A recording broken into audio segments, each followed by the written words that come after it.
ನಾನು B K free ಕ್ಲಾಸಸ್ಸಿಂದ Bahubali sir ಮಾತಾಡೋದು. ಈಗಾಗಲೇ ನಿನ್ನೆ ದಿನ 12 ತಾರೀಕಿನ 3 ಶಿಫ್ಟ್ಗಳನ್ನು ಮುಗಿಸಿದ್ದೀವಿ. ಇವತ್ತಿನ ಕ್ಲಾಸಲ್ಲಿ 13ನೇ ತಾರೀಕಿನ ಮೊದಲ ಶಿಫ್ಟು ಯಾವ ರೀತಿ ಬಂದತ್ತೆ ಅಂತೇಳಿ ನೋಡ್ತಾ ಹೋಗೋಣ.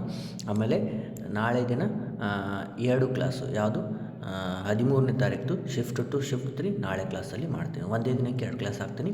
ಒಂದಿನ ಇವತ್ತೇನು ಮಾಡ್ತೀನಿ, ಒಂದೇ ಕ್ಲಾಸ್ ಹಾಕ್ತೀನಿ. ಓಕೆ, ಟೈಮ್ ಸಿಕ್ಕರೆ ಮತ್ತೆ ಮಾಡಿರ್ತೀನಿ ನಿಮಗೆ. Okay, done. ಇವತ್ತಿನ ಫಸ್ಟ್ ಕ್ಲಾಸಲ್ಲಿ ಏನು ಮಾಡೋಣ, ಶಿಫ್ಟ್ 1 ಬಗ್ಗೆ 13th ಫೆಬ್ರವರಿ 2025 ಯಾವ ರೀತಿ ಕ್ವಶನ್ ಬಂದ ನೋಡ್ತಾ ಹೋಗೋಣ. ವೆರಿ ಇಂಪಾರ್ಟೆಂಟ್ ಕ್ವಶನ್ಸು, ಎಂಡ್ವರೆಗೂ ವಿಡಿಯೋ ನೋಡಿರಿ. ಯಾಕಂದ್ರೆ ಹಿಂದಿನ ಶಿಫ್ಟ್ಗಳಲ್ಲಿಗಿಂತ ಮುಂದೆ ಬರುವಂಥ ಶಿಫ್ಟ್ಗಳಲ್ಲಿ ಪ್ರತಿ 1, 2, 4, 5 ಒಂದು ಸ್ವಲ್ಪ ಎಕ್ಸ್ಟ್ರಾ ಕ್ವಶನ್ಸು ಹೊಸ ಟೈಪ್ ಕೇಳಿರ್ತಾರೆ. Okay, done. ಓಕೆ, ಲೇಟ್ ಮಾಡೋದು ಬೇಡ. ಯಾರೇನು ಸಬ್ಸ್ಕ್ರೈಬ್ ಮಾಡ್ಕೊರಿ, ಬೆಲ್ಲೈಕಾನ್ ಕ್ಲಿಕ್ ಮಾಡಿರಿ, ಆಮೇಲೆ ವಿಡಿಯೋ ಶೇರ್ ಮಾಡಿರಿ. Okay, done. ಲೈಕ್ ಮಾಡಿರಿ. ಫಸ್ಟ್ ಕ್ವಶನನ್ನು ನೋಡೋಣ. ಒಂದು ಕ್ರಿಕೆಟ್ ತಂಡದ 5 ಆಟಗಾರರ ಸರಾಸರಿ ಎಷ್ಟದ ರೀ? 55 ಅದ. 5 ಆಟಗಾರರಲ್ಲಿ 3 ಆಟಗಾರರ ಸರಾಸರಿ ಕೂಡ 50 ಅದ. ಹಂಗಾದ್ರೆ ಉಳಿದ ಇಬ್ಬರು ಸರಾಸರಿ ಅದು 55 ಆಗ್ಬೇಕು ರೀ. ಹೌದಿಲ್ಲ? ಸರಾಸರಿ ಯಾವತ್ತು ಸೇಮೇ ಆಗಬೇಕಲ್ಲ. ಡೈರೆಕ್ಟ್ ಆನ್ಸರ್ ನಾನು 55 ಆಗತ್ತೆ. ಓಕೆ, ಇವೆರಡು ಸೇಮ್ ಇದ್ದಾಗ ಇದು ಸೇಮ್ ಆಗಬೇಕು. ಇಲ್ಲಪ್ಪ ಸರ್ ಮಾಡಿ ತೋರಿಸಂತಂದ್ರೆ ಏನು ಮಾಡ್ತೀರಿ, 5 ಇಂಟು ಟೋಟಲ್ ಎಷ್ಟು ಅದ ರೀ?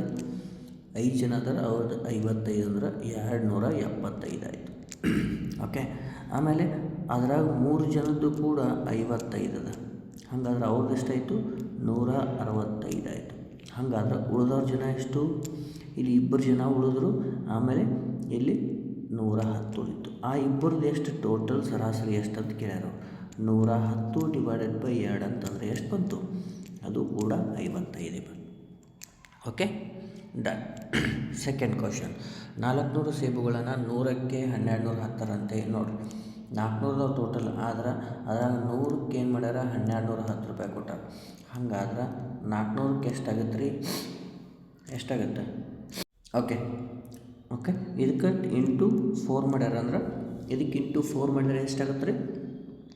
4840 ಇದಕ್ಕೆ ಈ 400 ಮಾರಿದ ಮೇಲೆ ಅವ್ರಿಗೆ 860 ರೂಪಾಯಿ ಲಾಭ ಸಿಕ್ಕತ್ತಂದ್ರೆ ಈ 860 ಇದಕ್ಕೆ ಕೂಡಿಸ್ರಿ.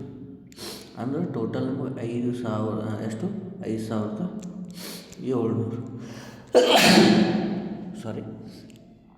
5700 ಅಂದ್ರೆ ಅವ್ರು ಏನು ಕೇಳ್ಯಾರ? ಪ್ರತಿ ಡಜನ್ಗೆ ಕೇಳ್ಯಾರಂದ್ರೆ ಈಗ 400 ಹಣ್ಣುಗಳಿಗೆ 5700 ಅಂತಂದ್ರೆ 12ಕ್ಕೆ ಎಷ್ಟು? ಇವೆರಡು 0 ಹೋದು 4 1 4 3 57 ಇಂಟು 3 ಅಂದ್ರೆ 3 7 21 171. ಒಂದು ಡಜನ್ಗೆ ಎಷ್ಟು? 171. Option number B is right. Okay, done. Next ನೋಡ್ರಿ, HDFC ಬ್ಯಾಂಕ್ ವಾರ್ಷಿಕ 4% ಬಡ್ಡಿ ದರದಲ್ಲಿ ಸ್ವಲ್ಪ ಹಣವನ್ನು ಹೂಡಿಕೆ ಮಾಡಿ 2 ವರ್ಷಗಳ ನಂತರ ಚಕ್ರ ಬಡ್ಡಿ ಎಷ್ಟಾಗುತ್ತೆ ರೀ? 127.5 ಆಗುತ್ತೆ. ಹಾಗಾದ್ರೆ ಸರಳ ಬಡ್ಡಿ ಎಷ್ಟು? ಇಲ್ಲಿ ನೋಡಿರಿ, 4% ಬಡ್ಡಿ ದರ ಅದ, ಹೌದಾ? ಈಗ ನೋಡಿರಿ, 4% ಬಡ್ಡಿ ದರ ಅಂದ್ರೆ 2 ವರ್ಷಕ್ಕಂದ್ರೆ ಚಕ್ರ ಬಡ್ಡಿ ಎಷ್ಟಾಗುತ್ತೆ ರೀ? 4 + 4, ಹೌದಾ? ಚಕ್ರ ಬಡ್ಡಿ ಪ್ಲಸ್ ಆಮೇಲೆ 4 ಇಂಟು 4 ಡಿವೈಡೆಡ್ ಬೈ 100. ಲಾಸ್ಟ್ ಕ್ಲಾಸಲ್ಲೆಲ್ಲ ಮಾಡಿದ್ವಿ, ಪ್ರತಿ ಸಲ ಫಾರ್ಮುಲಾ ಹಚ್ಕೊತ ಕೂಡಬಾರ್ದು. ಓಕೆ, ಎಷ್ಟಾಯಿತು? 8.16 ಆಯಿತು. ಇದೇನು ರೀ? ಸರಳ ಬಡ್ಡಿ. ಒಂದು ವೇಳೆ ಚಕ್ರ ಬಡ್ಡಿ, ಇದೇನು ರೀ? ಚಕ್ರ ಬಡ್ಡಿ. ಅದೇ ರೀತಿ ನಮಗೆ ಸರಳ ಬಡ್ಡಿ ಅಂತಂದ್ರೆ 1 ವರ್ಷಕ್ಕೆ 4, 1 ವರ್ಷಕ್ಕೆ 4 ಅಂದ್ರೆ ಟೋಟಲ್ ಎಷ್ಟಾಯಿತು? 8. ಅಂದ್ರೆ ಅವ್ರು ಕೇಳಿದ್ದು ಏನೀಗ 8.16 ಅಂದ್ರೆ ಅವ್ರು ಕೊಟ್ಟಾರೀಗ ಆಲ್ರೆಡಿ 127.5 ಅಂತೇಳಿ. ಹಾಗಾದ್ರೆ 8 ಅಂದರೆ ಎಷ್ಟು ಅಂತ ನಮಗೆ ಕೇಳತ್ತಾರೆ. ಹಾಗಾದ್ರೆ 8 ಅಂದರೆ ಏನು ಮಾಡ್ತೀರಿ? ಇದನ್ನು 8 ಇಂಟು 127.5 ಪಾಯಿಂಟ್ ತೆಗೆದಿನ ಕೆಳಗಡೆ 0 ಹಚ್ಕೊತೀನಿ, ಹೌದಾ? ಡಿವೈಡೆಡ್ ಬೈ ಇದನ್ನು 816 ಡೈರೆಕ್ಟ್ ಬರ್ಕೊತೀನಿ. ಕೆಳಗಡೆ ನೋಡಿರಿ, ಮೇಲ್ಗಡೆ ಪಾಯಿಂಟ್ ತೆಗ್ದೀನಿ, ಕೆಳಗಡೆ 1 0 ಹಚ್ತೀನಿ, ಕೆಳಗಡೆ 2 ಪಾಯಿಂಟ್ ಅದಾವ, ಮೇಲ್ಗಡೆ 2 0 ಹಚ್ಕೊತೀನಿ, ಹೌದಾ? ಓಕೆ, ಇದೀಗ ಸಿಂಪ್ಲಿಫಿಕೇಷನ್ ಮಾಡಿದ ಮೇಲೆ ನಿಮಗೆ ಸಿಗುವಂತಹ ಒಟ್ಟು ಆನ್ಸರ್ ಎಷ್ಟಪ್ಪ ಅಂತಂದ್ರೆ ನೋಡಿರಿ, ಈ 0 ಹೋಯಿತು. ನೆಕ್ಸ್ಟು ಎಷ್ಟರಲ್ಲಿ ಹೊಡಿತೀರಿ? 8ರಲ್ಲಿ ಹೊಡಿತೀರಿ. ಓಕೆ, ಎಂಟು ಒಂದಲೇ ಎಂಟು ಒಂದಲೇ, ಆಮೇಲೆ ಎಂಟು ಎರಡರಲ್ಲೇ, ಹೌದಾ. ನೆಕ್ಸ್ಟ್ ಎರಡರಲ್ಲೇ, ಹೌದಿಲ್ಲ, ಎರಡು ಐದರಲ್ಲೇ, ಆಮೇಲೆ ಎರಡು ಐದರಲ್ಲೇ, ಎರಡು ಒಂದಲೇ, 51 ಒಂದಲೇ, 51 ಎರಡರಲ್ಲೇ, 51 ಐದರಲ್ಲೇ. ಅಂದ್ರೆ 25 × 5 ಅಂದರೆ ಎಷ್ಟು ಬಂತು? 125 ನಮ್ದು ಏನು ರೀ ಸರಳ ಬಡ್ಡಿ ಆಗಿರುತ್ತೆ.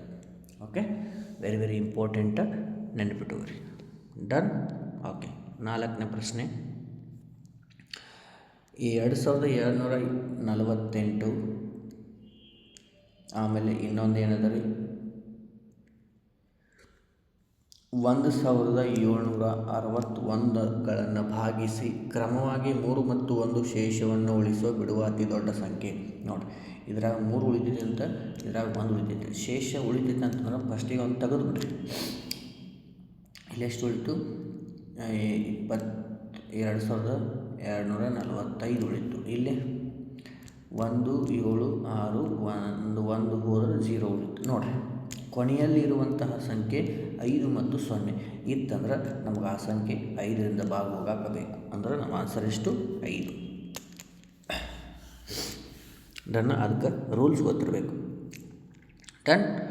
ಓಕೆ, ನೆಕ್ಸ್ಟ್ ಇಲ್ಲಿ ನೋಡಿರಿ. ಇಲ್ಲಿ ಆಪ್ಷನ್ಗಳು ಕನ್ಸಿಡರ್ ಮಾಡ್ಕೊಬೇಡ್ರಿ. ಇಲ್ಲಿ ಏನದ ನೋಡಿ, a² = b ಅದ ರೀ. ಆಮೇಲೆ ಇಲ್ಲಿ a = b² ಅದ. ನೆಕ್ಸ್ಟು 2a ಅದ. ಇಲ್ಲಿ ಕರೆಕ್ಟ್ ಅದ. ಓಕೆ, ಈಗ ನೋಡಿರಿ, 3ನೇ ಅನುಪಾತ ಕೇಳ್ಯಾರ, ಥರ್ಡ್ ಪ್ರಪೋರ್ಷನ್ ಅಂತ ಕೇಳತ್ತಾರ.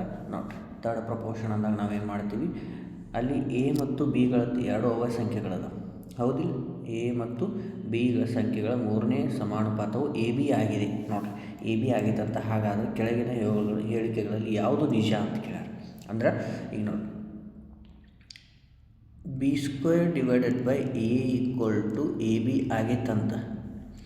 ಹಂಗಾದ್ರೆ ಕೆಳಗಡೆ ಇರುವಂಥವು ಯಾವುವು ಕರೆಕ್ಟ್ ಅದಾವ ಅಂದಾಗ ಯಾವ್ಯಾವ ಹೋಗ್ತಾವಲ್ಲ ಅವ್ನು ಹೋಗಿಸ್ಬಿಡ್ಬೇಕು. ನಾನು ಇಲ್ಲಿ ಒಂದು b, ಇಲ್ಲೊಂದು b ಹೋಯಿತು ಅಂದ್ರೆ ಇಲ್ಲಿ b ಎಷ್ಟು ಉಳಿತು. ಆಮೇಲೆ ಈ a ಅನ್ನು ಆ ಕಡೆ ಕಳಿಸ್ತೀನಿ. a × a ಅಂತಂದ್ರೆ a² ಅಂದ್ರೆ a² = b. ಯಾವ್ದು ಕರೆಕ್ಟ್ ಅದ ಹೇಳಿಕೆ? Option number a is right. ನೋಡಿ, ಇಷ್ಟೇ ಕೇಳೋದು, ಭಾಳ ಸಿಂಪಲ್ಲು, ಹೌದಾ. ಡನ್. Next simplification. ನೋಡಿರಿ, ಈ 4 1 1 ಆಯಿತು. ನೆಕ್ಸ್ಟು 19 - 12 ಅಂದ್ರೆ 7 ಉಳಿತು. ಈ 7 ಮೈನಸ್ ಆಯಿತು, ಕ್ಯಾನ್ಸಲ್ ಆಯಿತು. ಬರೀ 1 ಉಳಿತು. ಬರೀ ನನಗೆ ಎಷ್ಟು ಉಳಿತು? 22 × 6 ಅಂತಂದ್ರೆ 132. Option number D is right. Okay, done. Next, Ashish ಅವರಿಗೆ 2 ಮೊಮ್ಮಕ್ಕಳು ಅದಾರ. ಅವ್ರಿಗೆ ಏನು ಮಾಡ್ತಾರೆ, 15 ಮತ್ತು 16 ವರ್ಷಗಳ ಉಳಿದ ಹಣವನ್ನು ಅವರು ಪಡಿತಾರೆ. ಆಮೇಲೆ ಇಬ್ಬರು ನಡು ಏನೋ ಹಂಚಿಕೆ ಮಾಡ್ತಾರೆ. ಆದ್ರೆ 4% ಬಡ್ಡಿ ದರದಲ್ಲಿ ಹೂಡಿಕೆ ಮಾಡೋಕ್ಕೆ ಹೇಳ್ತಾರೆ. ಆಮೇಲೆ 23 ವರ್ಷ ತುಂಬಿದಾಗ ಇಬ್ಬರು ಒಂದೇ ಸೇಮ್ ಮೊತ್ತವನ್ನು ಪಡಿತಾರೆ. ಅವರಲ್ಲಿರುವಂತಹ ಮೊತ್ತ ಎಷ್ಟು ರೀ? 25,500. ಹಾಗಾದರೆ ಆರಂಭದಲ್ಲಿ ಮಹೇಶ್ ಅವರಿಗೆ ಕೊಟ್ಟಂಥ ಹಣ ಎಷ್ಟು? ಪ್ರತಿ ಸಲ ಕ್ವಶನ್ ಇಂಥ 1 2 ಬಂದವು. ಇಂಥವು ಏನು ಮಾಡ್ಬೇಕು ರೀ? ಪರ್ಸಂಟೇಜ್ ಮುಖಾಂತರ ನಾವು ಕ್ಯಾಲ್ಕುಲೇಷನ್ ಮಾಡ್ತೀವಿ. ವಿದಿನ್ 5 ಸೆಕೆಂಡ್ ಒಳಗೆ ಆನ್ಸರ್ ಬರುತ್ತೆ. 4% ಮೀನ್ಸ್ 1/25. ಅಂದ್ರೆ ಫಸ್ಟಕ್ಕೆ ಮಹೇಶ್ ಅವ್ರಿಗೆ 26 ಕೊಟ್ಟಿರು, ಆಮೇಲೆ 25 ಕೊಟ್ಟಾರ ಅಂದಂಗೆ. ಟೋಟಲ್ ಎಷ್ಟಾಯ್ತು ರೀ? 51. 51 ಅಂದ್ರೆ ಅವ್ರ ಕಡೆ ಇರುವಂತಹ ಒಟ್ಟು ಮೊತ್ತ 25,500. ಆಮೇಲೆ ಅವ್ರು ಕೇಳಿದ್ದು ಮೊದಲು ಕೊಟ್ಟಂಥದ್ದು ಅಂದರೆ 26 ಅಂದರೆ ಎಷ್ಟು? ಅಂದ್ರೆ ಇಲ್ಲಿ ಮಲ್ಟಿಫಿಕೇಷನ್ ಬೈ 500 ಮಾಡ್ಯಾರ. ಇಲ್ಲಿ ನಾವು 500 ಮಾಡಿದ್ರೆ ಎಷ್ಟು ಬಂತು? 13,000 ರೂಪಾಯಿಗಳನ್ನು ಮಹೇಶ್ ಅವರಿಗೆ ಆರಂಭದಲ್ಲಿ ನೀಡಿದಂತಹ ಹಣ. Option number C is right.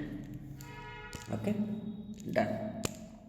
8ನೇ ಪ್ರಶ್ನೆ ನೋಡಿರಿ, ಭಾಳಷ್ಟು ಇಂಪಾರ್ಟೆಂಟ್ ನೋಡಿರಿ. ಈ ಕೆಳಗಿನವುಗಳಲ್ಲಿ ಯಾವುದು ಹೈಯೆಸ್ಟ್ ಡಿಸ್ಕೌಂಟ್ ಅಂತಂದ್ರೆ ಹೈಯೆಸ್ಟ್ ಡಿಸ್ಕೌಂಟ್ ಯಾವುದಾಗುತ್ತೆ? 1ನೇದು ನೋಡಿರಿ, ನಮಗೆ ಡಿಸ್ಕೌಂಟ್ ಅಂದಾಗ ಏನು ಮಾಡ್ತೀರಿ? +or - a, ಹೌದಿಲ್ಲ ರೀ, +or - b, ಆಮೇಲೆ +or - ab / 100 ಮಾಡ್ತೀವಿ. ಓಕೆ, ಈಗ ನೋಡಿರಿ, ಫಸ್ಟಿಗೆ 10% ಡಿಸ್ಕೌಂಟ್ ಅಂದಾಗ ನಾನು ಏನು ಮಾಡ್ತೀನಿ? ಫಸ್ಟಿಗೆ 10, ಹೌದಾ. ಆಮೇಲೆ 10 ಎ ಮತ್ತು ಬಿ ಆಯಿತು. ಆಮೇಲೆ minus A B divided by 100 ಅಂದರೆ 10 ಇಂಟು 10 ಡಿವೈಡೆಡ್ ಬೈ 100. ಈ 0 ಈ 0 ಈ 0 ಈ 0 ಇದೆಷ್ಟಾಯ್ತು ರೀ? ಟೋಟಲ್ ನನಗೆ 20 ಆಯಿತು. 20ರಾಗ ಇಲ್ಲಿ 1 ಉಳಿತು, ಆದರೆ ಎಷ್ಟು ಉಳಿತು ನನಗಿದು? 19 ಆಯಿತು. ಒಂದೇದು ಹೌದಾ, 19 ಆಯಿತು. ಇರಲಿ. ನೆಕ್ಸ್ಟ್ ಎರಡನೇದು ನೋಡಿರಿ, 10 ಮತ್ತು 3 ಐತಿ, ಅಂದರೆ 2 ಕೂಡಿಸಿದ್ರೆ 13 ಆಯ್ತು. 13 ಮೈನಸ್ ಇಲ್ಲಿ ಎಷ್ಟು ಬರೋದು ಗೊತ್ತಿಲ್ಲ ನೋಡಿರಿ. ಇದು 19 ಐತಿ, ಇದು 13 ಐತಿ. 13 ಇಲ್ಲಿ ಬರೋದು ಅದಕ್ಕಿಂತ ಕಮ್ಮಿ ಆಗುತ್ತೆ. ಇಲ್ಲಿ ನೋಡಿ 10 ಮತ್ತು 5 15 ಆಯಿತು. ಮೈನಸ್ ಇಲ್ಲಿ ಬರುವಂಥ ಮೈನಸ್ ಮಾಡ್ರೂ 19ಕ್ಕಿಂತ ಕಮ್ಮಿನೇ ಬರುತ್ತೆ. ಇಲ್ಲಿ ನೋಡಿರಿ 17 ಮೈನಸ್ ಅಂತಂದಾಗ ಅಂದ್ರೆ ನಮಗೆ ಇವುಗಳಲ್ಲಿ ಹೈಯೆಸ್ಟ್ ಡಿಸ್ಕೌಂಟ್ ಯಾವುದಾಗುತ್ತೆ ಅಂತಂದ್ರೆ ಫಸ್ಟ್ ಒನ್ ನಮ್ಮದು ಸರಿಯಾದ ಉತ್ತರ. ಯಾಕಂದರೆ 19 ಆಗುತ್ತೆ ಅದು. ಹೌದಾ, ಡನ್. ಓಕೆ, ನೆಕ್ಸ್ಟ್ 9ನೇದು. ರಾಜೇಶನು 875 ರೂಪಾಯಿ ನೀಡಿ 5 kg ಸೇಬು ಹಣ್ಣುಗಳನ್ನು ಖರೀದಿಸಿ ಅವುಗಳನ್ನು ಪ್ರತಿ ಕೆಜಿಗೆ 220ರಂತೆ ಮಾರಾಟ ಮಾಡುತ್ತಾನೆ. ಹಾಗಾದರೆ ಅವನಿಗೆ ಆದಂತಹ ಲಾಭವೆಷ್ಟು? ನೋಡಿ, ಟೋಟಲ್ ನಮಗೆ ಎಷ್ಟು ಮಾರ್ಯಾಣವ? 220ಕ್ಕೆ ಅವನು 5 kg ಎಲ್ಲ ಮಾರ್ಯಾಣ ಅಂತಂದ್ರೆ 1100 ರೂಪಾಯಿ ಗಳಿಸ್ಯಾನ. ಆದರೆ ಸ್ಟಾರ್ಟಿಂಗ್ ಎಷ್ಟಕ್ಕೆ ಮಾರಿದ್ದ? 8 ತೊಗೊಂಡಿದ್ದ 875. ಅಂದ್ರೆ ಲಾಭ ಎಷ್ಟಾಯ್ತು ರೀ? 225 ರೂಪಾಯಿ ಲಾಭ. ಅದನ್ನು ಕೇಳ್ಯಾರ ಅವರು. Option number C is right. Okay, done. 10ನೇ ಪ್ರಶ್ನೆಯನ್ನು ನೋಡು. ಎ ಬಿ ಸಿಗಳ 4ನೇ ಅನುಪಾತವು ಡಿ ಆದರೆ, ನೋಡಿ ಎ ಬಿ ಸಿಗಳ 4ನೇ ಅನುಪಾತವು ಡಿ ಆಗಿದೆ. 4ನೇ ಅನುಪಾತ ಡಿ ಆಗಿದೆ, ಅದನ್ನು ಸೊಲ್ಯೂಷನ್ ಮಾಡ್ತೀನಿ ನೋಡಿರಿ. 4ನೇ ಅನುಪಾತ ಅಂದ್ರೆ ನೋಡಿರಿ, C square D divided by C A equal to D ಆಗಿತ್ತಂತವ್ರು ಅವರಾಗೆ ಹೇಳ್ತಾರೆ. ಓಕೆ, ಆಮೇಲೆ ಏನು ಹೇಳ್ತಾರೆ? ಹಾಗಾದರೆ ಬಿ ಸಿ ಸ್ಕ್ವೇರ್, ನೋಡಿ B C square divided by A D divided by C, ಸಿಗಳ 4ನೇ ಅನುಪಾತ ಏನು? 3 ಇಲ್ಲಿ ಬರಿತೀವಿ ನೋಡಿರಿ. B C square divided by A ಒಂದೇನಿದು, ಆಮೇಲೆ A D divided by C, ಆಮೇಲೆ ಸಿ. ಈ 3ಗಳ 4ನೇ ಅನುಪಾತ ಏನು ಅಂತ ಕೇಳತ್ತಾರೆ ಅಷ್ಟೇ. ಓಕೆ, 4ನೇ ಅನುಪಾತ ನಾವು ಇದೇ ರೀತಿ ಮಾಡ್ಬೇಕಲ್ಲ. ಓಕೆ, ಸಿ ಅಂದ್ರೆ ಫಸ್ಟಿಗೆ ಈ ಫಸ್ಟ್ ಹೇಳಿಕೆ ಪ್ರಕಾರ ನಮ್ಮದು ಇಲ್ಲಿ ಮಾಡಿದ್ವಿ ಡಿ ಈಕ್ವಲ್ ಟು, ಇದು ಮುಂದ್ಗಡೆ ಯೂಸ್ ಆಗುತ್ತೆ. ಇಲ್ಲಿ ಡಿ ಎಲ್ಲಿ ಬರುತ್ತಲ್ಲ ಅಲ್ಲಿ ಫಿಲ್ ಮಾಡಬೇಕು. Okay, done. 4ನೇ ಅನುಪಾತವನ್ನು ಮಾಡಿ ಹೆಂಗೆ ಬರುತ್ತೆ ರೀ? ಫಸ್ಟಿಗೆ ಬಿ ಸ್ಕ್ವೇರ್, ಬಿ ಇರ್ತಿಲ್ಲ. Okay, C square D. ಹಾಂ, ಏನದ ನೋಡ್ರಿ, ಸರಿ ಇಲ್ಲಿ ಬಿ ಆಗ್ಬೇಕಲ್ಲ. ಕರೆಕ್ಟ್ ಅದ, ಎಲ್ಲ ಕರೆಕ್ಟ್ ಅದ. ನಾವು ಫಾರ್ಮುಲಾ ಪ್ರಕಾರ ಬರಿಬೇಕಲ್ಲ, ಆವಾಗ ಇಲ್ಲಿ ಏನಾಗುತ್ತೆ ರೀ? ಬಿ ಆಗುತ್ತೆ ಅಷ್ಟೇ. ಯಾಕೆ ಹೇಳ್ರಿ?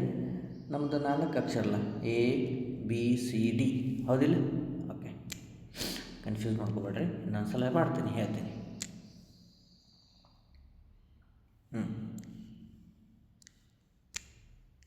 ನೋಡಿ, C B square divided by A ಅಂತಂದ್ರೆ ಡಿ ಅಂತಂದಾಗ ಅಂದ್ರೆ 4ನೇ ಅನುಪಾತ ಅದಾಯಿತು. ಇದೇ ರೀತಿ ನಾ ಈ 3ಕ್ಕೆ ಯಾವುದು 4ನೇ ಅನುಪಾತ ಅಂತ ಮಾಡೋಣ. ನೋಡಿ ಏನೇನದ ರೀ? A D divided by C ಅಂದರೆ ಇದು ಬಿ ನಮ್ಮದು ಈಗ, ಹೌದಾ? ಬಿ ಬರ್ರಿ. ಆಮೇಲೆ ಸಿ ಅಂದರೆ ಸಿ ಆ್ಯಸ್ ಇಟ್ ಈಸ್ ಆಯಿತು, ಡಿವೈಡೆಡ್ ಬೈ ಎ ಅಂದರೆ B C square divided by A. ಆಮೇಲೆ ಇಲ್ಲಿ ಏನೇನು ಸಿಂಪ್ಲಿಫೈ ಆಗುತ್ತೆ ನೋಡಿ, ಈ ಸಿ ಗೆಟ್ ಕ್ಯಾನ್ಸಲ್ ಆಯಿತು. ಆಮೇಲೆ ಈ ಎ ಮೇಲೆ ಹೋಯ್ತು ಅಂದ್ರೆ ಏನಾಯಿತು? A square D divided by B C square, ಹೌದಾ? ಆಮೇಲೆ ಇಲ್ಲಿ ಡಿ ಅನ್ನೋದನ್ನು ನಾವು ಈಗಾಗಲೇ ಇಲ್ಲಿ ನಾವು ಅವರು ಆಲ್ರೆಡಿ ಒಂದು ಲೈನ್ದಾಗ ಕೊಟ್ಟಾರ, ಅದನ್ನು ಇಲ್ಲಿ ಫಿಲ್ ಮಾಡಬೇಕು. ಈಗ ಅಂದಾಗ ಏನಾಗುತ್ತೆ ನೋಡಿರಿ, A square divided by B C square ಈ ಕಡೆ ಬರ್ಕೊಂಡು ಡಿ ಏನದಲ್ಲ ಅದನ್ನು ಇಲ್ಲಿ ಬರೀತೀನಿ, C square B divided by A ಅದ. ಓಕೆ, ಬರ್ತೀವಿ. ಈಗ ಸಿಂಪ್ಲಿಫೈ ಮಾಡಿ ಮತ್ತು ಈ ಎ ಗೆಟ್ ಕ್ಯಾನ್ಸಲ್ ಆಯಿತು, ಈ ಸಿ ಸ್ಕ್ವೇರ್ ಆಯಿತು, ಬಿ ಹೋಯಿತು. ಓನ್ಲಿ ಏನು ಉಳಿತು? ಓನ್ಲಿ 1 ಎ ಉಳಿತು. ಅಂದ್ರೆ ಅವುಗಳ 4ನೇ ಅನುಪಾತ ಏನಾಯಿತು? ಎ. ಆಪ್ಷನ್ ನಂಬರ್ ಎ ನೋಡ್ರಿ. Very very important. ಈ ಬಿ ಸ್ಕ್ವೇರ್ ಸಿ ಸ್ಕ್ವೇರ್ ಕೊಟ್ಟಾಗ ನೀವು ಜಾಸ್ತಿ ಕನ್ಫ್ಯೂಸ್ ಮಾಡ್ಕೊಬೇಡ್ರಿ, ಭಾಳಷ್ಟು ಸಿಂಪಲ್ ಅದ ರೀ. ಓಕೆ. ಡನ್ನ ಸ್ಟೆಪ್ ಬೈ ಸ್ಟೆಪ್ ನೀವು ಮಾಡಿಕೊಂಡು ಒಂದು ಸಲ ಪ್ರಾಕ್ಟೀಸ್ ಮಾಡಿ. ಡನ್. ಓಕೆ, ನೆಕ್ಸ್ಟು ಇಂಧನದ ಬೆಲೆ ಸತತ 3 ತಿಂಗಳು 25%, ಆಮೇಲೆ 35%, ಆಮೇಲೆ 40% ಏನಾಗುತ್ತೆ ಕಡಿಮೆ ಆಗಿದೆ. ಹಾಗಾದ್ರೆ 4ನೇ ತಿಂಗಳು 60% ಹೆಚ್ಚಾಗೈತಿ. ಹಾಗಾದ್ರೆ ಅವ್ರ ಶೇಕಡಾವಾರು ಇಳಿಕೆ ಅಥವಾ ಏರಿಕೆ ಎಷ್ಟು ಅಂತ ಕೇಳ್ಯಾರಂದ್ರೆ ನಾವು ಪರ್ಸಂಟೇಜನ್ನು ಭಿನ್ನರಾಶಿ ಒಳಗೆ ಬರ್ಕೋತೀವಿ. 25% ಅಂದರೆ ಎಷ್ಟು? 1/4. ಅದೇ ರೀತಿ 35 ಅಂತಂದ್ರೆ 7/20. ಆಮೇಲೆ 40 ಅಂತಂದ್ರೆ 2/5. ಇವು 3 ಇಳಿಕೆ ಆಗ್ಯಾವ. ಆಮೇಲೆ 4ನೇದು 60% ಅಂತಂದ್ರೆ 3/5. ಓಕೆ, ಇನ್ನು ನೆಕ್ಸ್ಟ್ ನೋಡ್ರಿ 1/4 ಅಂದಾಗ ಈಗ ಫಸ್ಟಿಗೆ 4 ಅದ, 1 ಕಮ್ಮಿ ಆಗೈತಿ, 3 ಆಯಿತು. ನೆಕ್ಸ್ಟು ಫಸ್ಟಿಗೆ 20 ಅದ, ಇಲ್ಲಿ ಅದ್ರಾಗ 7 ಕಮ್ಮಿ ಆಗೈತೆ ಅಂದ್ರೆ 13 ಆಯಿತು. ನೆಕ್ಸ್ಟ್ ಇಲ್ಲಿ ಫಸ್ಟಿಗೆ 5 ಅದ, 2 ಕಮ್ಮಿ ಆಗೈತೆ ಅಂದ್ರೆ 3 ಆಯಿತು. ಆದ್ರೆ ಇಲ್ಲಿ ಲಾಸ್ಟ್ನೇದಲ್ಲ 5 ಅದ, 3 ಹೆಚ್ಚಿಗೆ ಆಗೈತೆ ಅಂದ್ರೆ 8 ಆಗೈತೆ. ಮಲ್ಟಿಫಿಕೇಷನ್ ಮಾಡಿರಿ.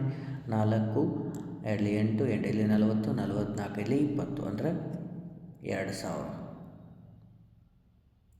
ಹೌದಾ? ಇದು 9,936. ಈಗ ನಾ ಇದಕ್ಕೆ 100ಕ್ಕೆ ಕಂಪೇರ್ ಮಾಡ್ಕೊತೀನಿ ಅಂತಂದ್ರೆ ಇದಕ್ಕೆ ಡಿವೈಡೆಡ್ ಬೈ ಎಷ್ಟು ಮಾಡ್ಬೇಕು ರೀ? ಡಿವೈಡೆಡ್ ಬೈ ಎಷ್ಟು ಮಾಡಬೇಕು? 20 ಮಾಡಿದಾಗ ಇದೆಷ್ಟು ಬಂತು? 100 ಆಯಿತು. ಆಮೇಲೆ ಇದು 46.8 ಆಯಿತು. ಅಂದಾಗ ಈಗ ಕಂಪೇರ್ ಮಾಡಿ. 100 ಇದ್ದದ್ದು 46.8 ಆಗೈತೆ. ಕಮ್ಮಿ ಆಗೈತೆ. ಎಷ್ಟು ಕಮ್ಮಿ ಆಗೈತೆ ಅದನ್ನ ಕೇಳ್ಯಾರ. ಎಷ್ಟು ಕಮ್ಮಿ ಆಗೈತೆ ರೀ? 53.2% ಕಡಿಮೆಯಾಗಿದೆ. Option number B is right. ನೋಡಿರಿ, ಒಟ್ಟು ಇಷ್ಟು ಅದ. ಪ್ರತಿ ಸಲನ ಲಾಸ್ಟಲ್ಲಿ ಪ್ರತಿ ಶಿಫ್ಟಲ್ಲಿ ಅದಾವ, ನೋಡ್ಕೊಂಡು ಬರ್ರಿ. ಹಿಂದಿನ ಕ್ಲಾಸಲ್ಲಿ ನೋಡ್ಕೊಂಡು ಬರ್ರಿ ಅಂತ ಅದಕ್ಕೆ ಹೇಳೋದು. Okay, done. ನೆಕ್ಸ್ಟ್ 12ನೇ ಪ್ರಶ್ನೆ ಏನು ಹೇಳ್ಯಾರ ನೋಡಿ. 12, 15, 18, 20 ಮತ್ತು 25ಗಳು ಅತಿ ಸಣ್ಣ ಸಂಖ್ಯೆ ಎಕ್ಸ್ ಅನ್ನು ಭಾಗಿಸಿದಾಗ ಶೇಷ 3 ಆಗಿತ್ತು. ಆದರೆ 7ರಿಂದ ಭಾಗಿಸಬಹುದು. ಎಕ್ಸನ ಮೌಲ್ಯವೆಷ್ಟು? ಓಕೆ, ಶೇಷ ಎಷ್ಟು ಉಳಿತೈತೆ ಅಂದಾರೆ? ಈ 3 ಈ 4 5ರಲ್ಲಿ ಭಾಗ ಹೋಗ್ಬೇಕಂದಾರೆ. ಹೌದಾ? ಓಕೆ, ಈಗ ಫಸ್ಟಿಗೆ 903 ಅದ ರೀ. ಆಮೇಲೆ 309 ಅದ. ಆಮೇಲೆ 390 ಅದ. ಆಮೇಲೆ 930 ಅದ. ಇವುಗಳಲ್ಲೆಲ್ಲ ಶೇಷ ಎಷ್ಟು ಉಳಿದೈತೆ ರೀ? -3 ಉಳಿದೈತಿ. ಅಂದ್ರೆ 3 ಉಳಿದೈತಿ, ಅದನ್ನು ತೆಗೆದುಬಿಟ್ಟು ಫಸ್ಟಿಗೆ ನಾವು. ಓಕೆ, ಎಷ್ಟು ಉಳಿತು? ಇಲ್ಲಿ 900 ಉಳಿತ, ಇಲ್ಲಿ 306 ಉಳಿತ, ಇಲ್ಲಿ 387 ಉಳಿತ, ಇಲ್ಲಿ 327. ನೀವು ಒಂದ ವಿಚಾರ ಮಾಡಿರಿ, ರೂಲ್ಸ್ ಗೊತ್ತದಾವಿಲ್ಲ? ಓಕೆ, 25ರ ನಿಯಮ ಏನದ ರೀ? ಕೊನೆಯಲ್ಲಿ 2 ಸಂಖ್ಯೆ ನಮಗೆ 0 ಇತ್ತು ಅಂದ್ರೆ ಆ ಪೂರ್ಣ ಸಂಖ್ಯೆ ನಮಗೆ 25ರಲ್ಲೇ ಹೋಗುತ್ತೆ. ಯಾವೂ ಇಲ್ಲ ಇಲ್ಲಿ. ಇದು ಹೋಗಂಗಿಲ್ಲ, ಇದು ಹೋಗಂಗಿಲ್ಲ, ಇದು ಹೋಗಂಗಿಲ್ಲ. ಮುಗಿತು ನಮ್ದು ಆನ್ಸರ್. ಅದು 903. Option number A is right. ಡನ್ನ? ಓಕೆ, ನೆಕ್ಸ್ಟ್ 13ನೇ ಪ್ರಶ್ನೆ. ಎ ಮತ್ತು ಬಿ ಒಂದು ಕೆಲಸವನ್ನು ನೋಡಿರಿ. ಲಾಸ್ಟ್ ಕೊಡುವಂತಹ ಎಲ್ಲ ಶಿಫ್ಟ್ಗಳಲ್ಲಿ ಕೊಟ್ಟಿದ್ದು ಸಿಂಗಲ್ ಇದ್ದು, ಇಲ್ಲಿ ಇಬ್ಬರಿಬ್ಬರು ಜೊತೆಗೆ ಸೇರಿ ಕೊಟ್ಟಾರೆ. ಎ ಮತ್ತು ಬಿ ಇಬ್ಬರದಾರ. ಓಕೆ,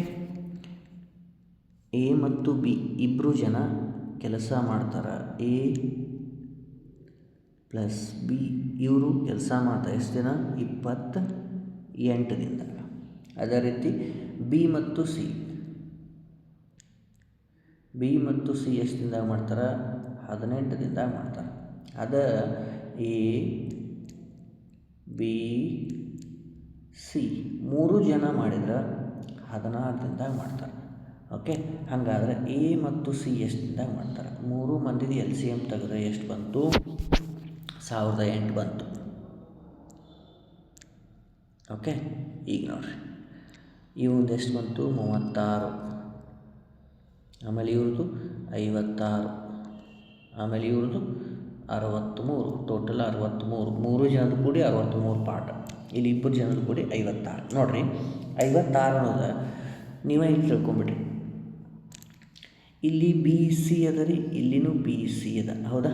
ಹೌದಿಲ್ಲ? ಅಂದ್ರೆ ಈ ಬಿ ಸಿದು 56 ಅದ, ಅಂದ್ರೆ ಇವರಿಬ್ಬರು ಸೇರಿ 56 ಆತ, ಹೌದಿಲ್ಲ? ಟೋಟಲ್ ನಮಗೆ ಎಷ್ಟು ಅದ ರೀ? 63. 63ರಾಗ 56 ಹೋದ್ರೆ ಏದು ಎಷ್ಟಾಯಿತು? ಏದು ಎಷ್ಟಾಯ್ತು ರೀ?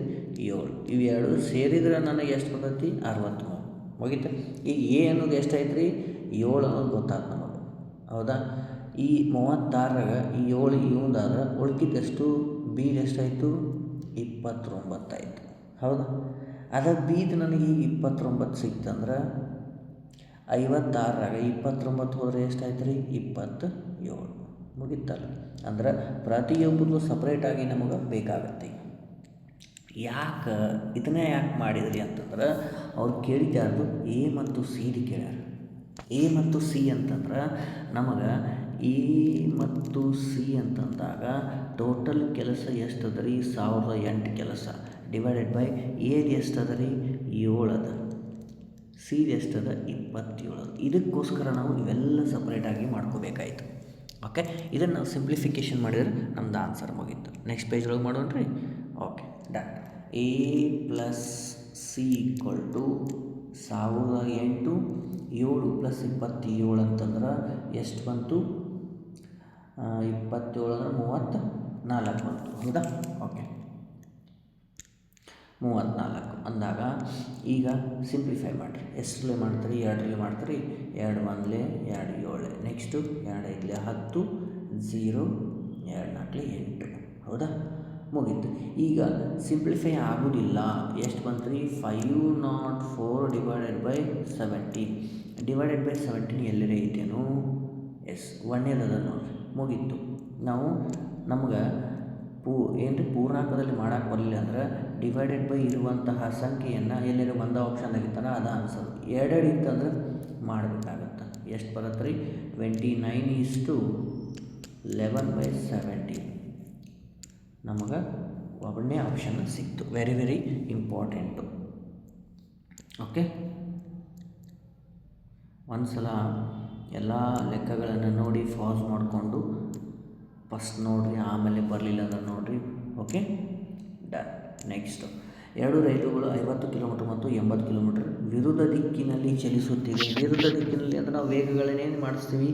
ಕೂಡಿಸ್ತೀವಿ. ಅಂದ್ರೆ 2 ವೇಗಗಳನ್ನ ಕೂಡಿಸಿದ್ರೆ ಎಷ್ಟಾಯಿತು? 50 ಮತ್ತು 80 ಕೂಡಿಸಿದ್ರೆ 130 ಆಯಿತು. ಅದೇ ರೀತಿ ಒಂದು ರೈಲಿನ ಉದ್ದ 480 ಮೀಟರ್ ಅದ, ಇನ್ನೊಂದು ರೈಲು ಗೊತ್ತಿಲ್ಲ ಅಂದ್ರೆ 480 + x. ಅದೇ ರೀತಿ ನಮಗೆ 5/18 ಇಂಟು ಟೈಮ್ ಎಷ್ಟದ ರೀ? 28 ಸೆಕೆಂಡ್ ಅದ. ಸಿಂಪ್ಲಿಫೈ ಮಾಡಬೇಕು. ಈಗ ಎಷ್ಟರಲ್ಲೇ? 2ರಲ್ಲಿ, 2 9ರಲ್ಲಿ, ಆಮೇಲೆ 2 6ರಲ್ಲಿ, 2 5ರಲ್ಲಿ, ಆಮೇಲೆ ಎಲ್ಲ ಮಲ್ಟಿಫಿಕೇಷನ್ ಮಾಡಿರಿ. 9100 ಡಿವೈಡೆಡ್ ಬೈ 9 ಬಂತಂದ್ರೆ ನಮಗೆ 1011.11 ಬಂತು. ನನಗೆ ಬೇಕಾಗಿತ್ತು ಎಕ್ಸ್ ಮಾತ್ರ. ಈ 480 ಇದ್ರೊಳಗೆ ಮೈನಸ್ ಮಾಡಿರಿ. ಉಳ್ಕಿದ್ದೆಷ್ಟು? ಅದೇ ನಮ್ಮದು ಫೈನಲ್. ಲಾಸ್ಟಿಗೆ 1 ಇದ್ದದ್ದು ಯಾವುದು? 531 ಅದಲ್ಲ, ಅದೇ ಆನ್ಸರು. ಸಿಂಪಲ್, 531.11. ಯಾಕಂದರೆ ಕೊನೆಯಲ್ಲಿರುವಂತಹ ಪಾಯಿಂಟ್ ಆದಮೇಲೆ ಇರುವಂತಹ ಸಂಖ್ಯೆ ಅದೇ ಬರುತ್ತೆ. ಯಾಕಂದರೆ ಇಲ್ಲಿ ಪಾಯಿಂಟ್ ಆದಮೇಲೆ 0 ಇರುತ್ತೆ, ಹೌದಾ? Option number A is right. Okay, next 15th question. ರೈಲಿನ ವೇಗ ಗಂಟೆಗೆ 65 ಕಿಲೋಮೀಟರ್ ವೇಗದಲ್ಲಿ 35 ನಿಮಿಷ 15 ಸೆಕೆಂಡುಗಳಲ್ಲಿ ರೈಲು ಡ್ಯಾಶ್ ಕಿಲೋಮೀಟರ್ ಮತ್ತು ಡ್ಯಾಶ್ ಮೀಟರನ್ನು ಕ್ರಮಿಸುತ್ತದೆ. ಓಕೆ, ನೋಡಿ ಫಸ್ಟಿಗೆ ನಮಗೆ ಏನದ ರೀ? D equal to speed into time ಅದ. Okay, distance equal to speed into time. Okay, ಫಸ್ಟಿಗೆ ಟೈಮ್ ಗೊತ್ತಿಲ್ಲ ನನಗೆ. ಟೈಮ್ ಈಕ್ವಲ್ ಟು ನೋಡಿ ಗೊತ್ತದ, ಹೆಂಗದ ರೀ? ಅದು ಆಡ್ ಒಳಗದ. 35 ನಿಮಿಷ 15 ಸೆಕೆಂಡು ಅಂದ್ರೆ ಇದನ್ನು ನಾನು ಏನು ಮಾಡ್ತೀನಿ? ನಿಮಿಷಕ್ಕೆ ಕನ್ವರ್ಟ್ ಮಾಡಿದ್ರೆ ನನಗೆ ಎಷ್ಟು ಬಂತು? 15 1 15 4 ಅಂದ್ರೆ 0.25 ಅಂತ, ಅಂದ್ರೆ 35.25 ನಿಮಿಷಗಳು. ಓಕೆ, ಅಂತಂದಾಗ ನಾನು ಇದನ್ನು ಅವರಿಗೆ ಕನ್ವರ್ಟ್ ಮಾಡಿದ್ರೆ ಎಷ್ಟು ಬರುತ್ತೆ ರೀ? 35.25 ಡಿವೈಡೆಡ್ ಬೈ 60 ಮಾಡಿದ್ನಂದ್ರೆ ನಮಗೆ ಅವರ್ ಒಳಗೆ ಕನ್ವರ್ಟ್ ಮಾಡಿದ್ರೆ ಎಷ್ಟು ಬಂತು ರೀ 0.587 ಬಂತು. ಇದು ಅವರ್ ಒಳಗೆ ಮಾಡಿದ್ರೆ. ಗಂಟೆ ಮಾಡಿದ್ರೆ ಎಷ್ಟು ಬಂತು. ಆಮೇಲೆ ಈಗ ನಾನು ಇಷ್ಟು ಬಂತ, ಈಗ ಡಿಸ್ಟನ್ಸ್ ಈಕ್ವಲ್ ಟು ಮಾಡ್ಬೋದು ನಾನು. ಡಿಸ್ಟನ್ಸ್ ಈಕ್ವಲ್ ಟು ಏನು ಬಂತು, ಟೈಮ್ ಆಮೇಲೆ ವೇಗ, ಹೌದಿಲ್ಲ. ವೇಗ 65 ಅದ, ಆಮೇಲೆ ಇಂಟು 0.587 ಅಂತಂದಾಗ ಎಷ್ಟು ಬಂತು, 38.1875 ಕಿಲೋಮೀಟರ್ಸ್ ಅವನು ಚಲಿಸಿದಂತಹ ದೂರ ಆಗುತ್ತೆ. ಎಷ್ಟು ಬಂತು, 38.1875. ಇಲ್ಲಿ ಎಲ್ಲದ ನೋಡಿರಿ, 38 ಎಲ್ಲದ, ಇಲ್ಲದ, ಹೌದಾ. ಆಮೇಲೆ 187, ಸಪ್ರೇಟಾಗಿ ಕೊಟ್ಟಿಂಥದ್ದು. ಇದು 39 ಆಗೈತಿ, ಸಾರಿ ಇದು 38 ಆಗಬೇಕು. ಓಕೆ, 38 ಆಗಬೇಕು. 38 ಅಂತಂದ್ರೆ ಬಿಡಿಸಿ ಬರ್ದಾಗ ನಮಗೆ ಏನಾಗುತ್ತೆ ರೀ, 38 ಕಿಲೋಮೀಟರ್ ಹಾಗೂ 187.5 ಮೀಟರ್. ಇದು ನಮ್ಮದು final answer. Very very important. ಲಾಸ್ಟಲ್ಲಿ ನಿಮಗೆ ಇಂಥ ಬಿಡಿಸಿದಂಥದ್ದಲ್ಲಿ ಎಲ್ಲಿ ಬಂದಿಲ್ಲ, note this point. Okay, done. 16ನೆಯ ಪ್ರಶ್ನೆಯನ್ನು ನೋಡಿರಿ. ಎರಡು ಲಸ ಮತ್ತು ಮಸಗಳ ಎರಡು ಸಂಖ್ಯೆಗಳ ಲಸ ಮಸನ 126 ಪಟ್ಟು ಇದೆ. ನಾವು ಹೇಳುವಂಥದ್ದು ಏನದ ರೀ, ಅದನ್ನು ನಾನು ಫಸ್ಟಿಗೆ ಹೇಳ್ತೀನಿ. ಓಕೆ, LCM ಮತ್ತು HCF ಏನದಲ್ಲ, HCFನ ನೋಡಿ, HCF 7 ಆಗಿದ್ದಾರೆ, HCF 7, ಮಸ 7 ಆಗೈತಿ, ಆದರೆ ಲಸ ಏನೈತಿ, ಅದು ಮಸಕ್ಕಿಂತಲೂ 126 ಪಟ್ಟು ಹೆಚ್ಚು. ಅಂದರೆ ಎಷ್ಟಾಯ್ತು ರೀ, 882 ಮಸ 7 ಮಸ, ಲಸ ಮತ್ತು ಮಸ ಸಿಕ್ತು. ಹಾಗಾದ್ರೆ ಆ ಎರಡೂ ಸಂಖ್ಯೆಗಳ ವ್ಯತ್ಯಾಸವು HCFನ 5 ಪಟ್ಟು ಆಗಿದ್ದರೆ ನೋಡಿ, ಮಸನ 5 ಪಟ್ಟು ಆಗಿದ್ದರೆ ವ್ಯತ್ಯಾಸ. ಹಾಗಾದರೆ ಎರಡೂ ಸಂಖ್ಯೆಗಳ ಮೊತ್ತ ಎಷ್ಟು ನೋಡಿ, ವ್ಯತ್ಯಾಸನ ಕೊಟ್ಟಾರ. ಓಕೆ ನೋಡಿರಿ, A ಮೈನಸ್ B ವ್ಯತ್ಯಾಸ 5 ಪಟ್ಟು ಆಗಿತ್ತಲ್ಲ, ಮಸನ 5 ಪಟ್ಟು ಅಂತಂದರೆ ಎಷ್ಟಾಯಿತು, 35, ಹೌದಾ. ಮುಗೀತಾ. ಆಮೇಲೆ ನಮಗೆ A ಇಂಟು ಬಿನೂ ಫೈನ್ ಮಾಡ್ಬೋದಲ್ಲ ನಾವು. A ಇಂಟು ಬಿ ಅಂತಂದರೆ ಏನು ಮಾಡ್ತೀರಿ, LCM ಇಂಟು HCF, ಹೌದಾ. ಅಂದ್ರೆ LCM ನಮಗೆ ಸಿಕ್ಕತಿ 882 ಇಂಟು 7 ಅಂದರೆ ಎಷ್ಟಾಯಿತು, 6174. ಇದೇ ಪ್ರೊಸೆಸ್ ಮಾಡ್ಬೇಕು ಇದಕ್ಕೆ. ಆಮೇಲೆ ಇಷ್ಟಾದಮೇಲೆ ನಮಗೆ ಫಾರ್ಮುಲಾ ಐತಲ್ಲ, A+B/2, ಹೌದಾ, ಅದನ್ನು ಹಾಕಬೇಕು. ಅದೊಂದು ಲಾಸ್ಟ್ ಸ್ಟೆಪ್. ಈಗ ಏನದ ರೀ, A+B² = A minus B² plus 4AB. ಈಗ ನಾವಲ್ಲಿ ಕಂಡು ಹಿಡ್ದಿದ್ದೆಲ್ಲ ಇಲ್ಲಿ ಇದಾವೆ ನೋಡ್ರಿ. A ಮೈನಸ್ B ಕಂಡು ಹಿಡ್ದೀವಿ, ಹೌದಿಲ್ಲ. ನೋಡಿರಿ, A ಮೈನಸ್ B ಅಂದರೆ ಏನದ ರೀ, A ಮೈನಸ್ B ಅಂದ್ರೆ 35 ಅದ, ಹೌದಾ. ನೋಡಿರಿ, A ಮೈನಸ್ B ಅಂತಂದ್ರೆ 35² plus 4 into AB. A into B ಅಂದರೆ ಕಂಡು ಹಿಡ್ದೀವಿ 6174,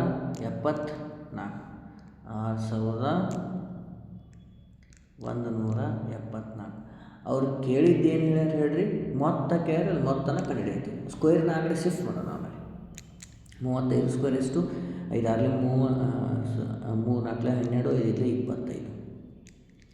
ಆಮೇಲೆ ಇದನ್ನು 4ರಲ್ಲಿ ಇಂಟು ಮಾಡಿದರೆ 24,696 ಬಂತು. ಇವುಗಳನ್ನ ಕೂಡಿಸಿದ್ರೆ 25,921 ಬಂತು. ಇದೇನು ಬಂತು ನಮ್ಮದು, A+B² ಬಂತು. ಅವ್ರು ಕೇಳಿದ್ದೇನು ಬರೀ ನನಗೆ A+B ಅಷ್ಟೇ ಕೇಳ್ಯಾರ, ಅಂದ್ರೆ √25,921. ಇದು ಯಾವ ಸಂಖ್ಯೆ, ವರ್ಗ ಸಂಖ್ಯೆ ಅಂತೇಳಿ ನಿಮಗೆ ಗೊತ್ತಾಗಬೇಕಂದ್ರೆ ನಾನು square number, cube number, basic topic ಹೇಳಿ ಅವನ್ನೆಲ್ಲ ನೋಡ್ಕೊಂಡ ಮೇಲೆ ಮುಂದೆ ಬರ್ಬೇಕಂತೇಳಿ.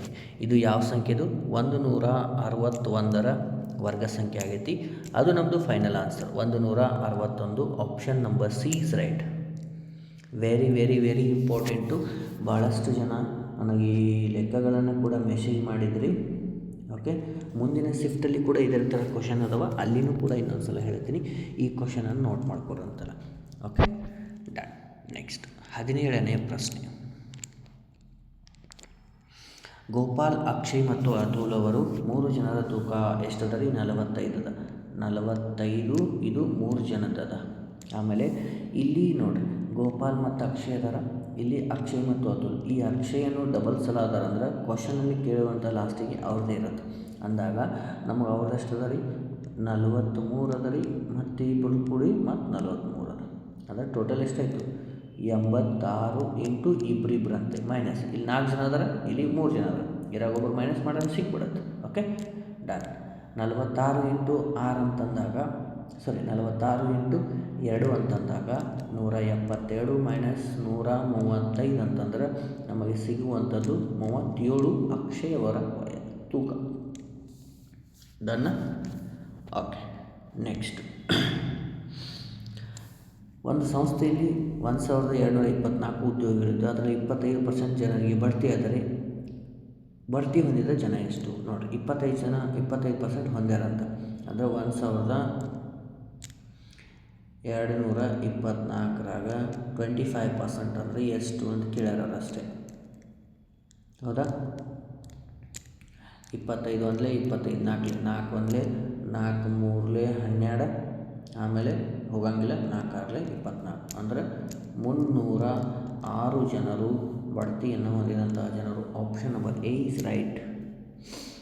ದೆನ್ ನೆಕ್ಸ್ಟ್, 2 ತ್ರಿಕೋನಗಳ ವಿಸ್ತೀರ್ಣ ಅಂತಂದಾಗ ನಾವು 2 ತ್ರಿಕೋನದವಲ್ಲ ವಿಸ್ತೀರ್ಣದ ಫಾರ್ಮುಲಾ ಬರೆಯೋದು 1/2 b1 h1.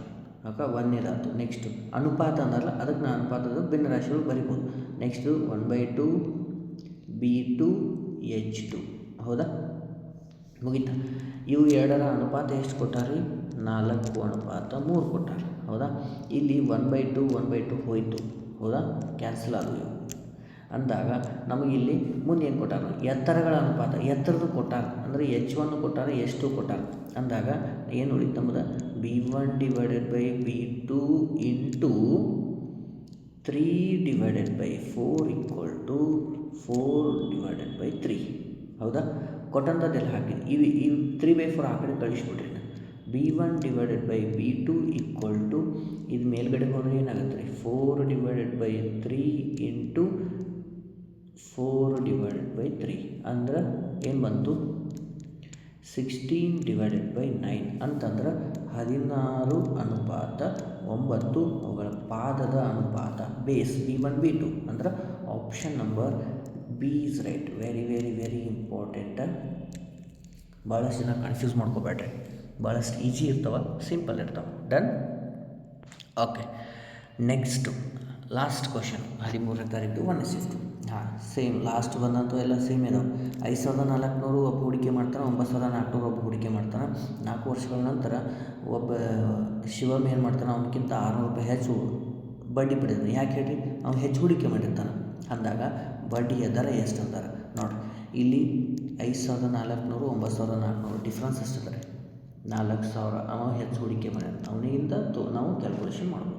4 ವರ್ಷಕ್ಕೆ 6 ಗೊತ್ತಿಲ್ಲ ನನಗೆ, /100 ಆದ್ರೆ ಅವ 600 ರೂಪಾಯಿ ಪಡಿತಾನೆ. 600 ರೂಪಾಯಿ ಎಕ್ಸ್ಟ್ರಾ ಪಡಿತಾನೆ ಬಡ್ಡಿ. ಇವೆರಡು ಸೊನ್ನೆ ಹೋಯಿತು. ಹೌದಾ? ಇವೆರಡು ಸೊನ್ನೆ ಹೋಯಿತು. r = 600 / 16 160. ಹೌದಾ? 4 16. ಈಗ ಸಿಂಪ್ಲಿಫೈ ಮಾಡಿರಿ. ಈ ಸೊನ್ನೆ 4 ಬೇಡ, 4 16, ಆಮೇಲೆ 4 1 4 5 20. 15/4 ಅಂತಂದ್ರೆ 3.75. ದಿಸ್ ಈಸ್ ನಮ್ಮದು rate of interest 3.75. Option number A is right. ನೋಡಿರಿ, ಯಾವ್ಯಾವ ಥರ ಕ್ವಶನ್ಸು ಬಂದಂತಹ ಶಿಫ್ಟ್ಗಳಲ್ಲಿ ಡೇ ಬೈ ಡೇ ಶಿಫ್ಟ್ಗಳು ಆದಮೇಲೆ ಈ ಥರ ಕ್ವಶನ್ಸ್ ಬರ್ತವೆ. ಸೊ ಮುಂದಿನ ಕ್ಲಾಸಲ್ಲಿ ಕೂಡ ಶಿಫ್ಟ್ 2 ಶಿಫ್ಟ್ 3 ಅನಾಲಿಸಿಸ್ ಮಾಡಿ ನಿಮ್ಮ ಮುಂದೆ ತರ್ತೀನಿ. ಅದೇ ರೀತಿ ವಿಡಿಯೋನ ಶೇರ್ ಮಾಡಿ, ಲೈಕ್ ಮಾಡಿರಿ. ಎಲ್ಲ ವಿಡಿಯೋಗಳನ್ನು ನೋಡ್ತಾ ಇರಿ ಕಂಟಿನ್ಯೂ ಆಗಿ. ಇಂಪಾರ್ಟೆಂಟ್ ಕ್ವಶನ್ಸ್ ಇದ್ದರೆ 100 ಕ್ವಶನ್ ತರ್ತೀನಿ. ಮತ್ತೆ ಮುಂದಿನ ಕ್ಲಾಸಲ್ಲಿ ಭೇಟಿ ಆಗ್ತೀನಿ. ಜೈ ಹಿಂದ್.